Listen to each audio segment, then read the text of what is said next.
ప్రేక్షకులందరికీ నమస్కారం. సో, ఇప్పుడు మీ అపోజిట్‌లో ఏదైతే ఇల్లు కనిపిస్తుందో, ఇది మన హరివాస్తు ఛానల్ చూసి బాలకృష్ణ గారు తిరుపతిలో కడుతున్నారు.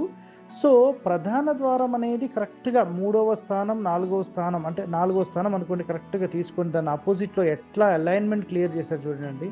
సో, మనం ఏదైతే ఒరిజినల్ శాస్త్రంలో ఈశాన్యంలోనే పూజ గది ఉండాలనేది మనం ఏదైతే చెప్పామో యాజ్ ఇట్ ఈజ్ ఇక్కడ దింపేశారు.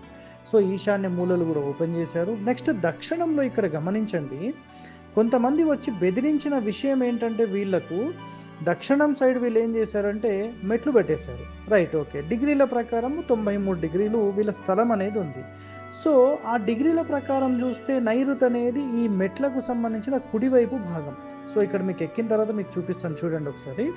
సో, ఇక్కడ వస్తుంది, ఈ మూలకు వస్తుంది, ఈ కర్ర ఉంది కదా అక్కడ వస్తుంది. సో, ఇది నైరుతి ఓపెన్ అయిన దోషం వస్తుంది అని చెప్పారంట.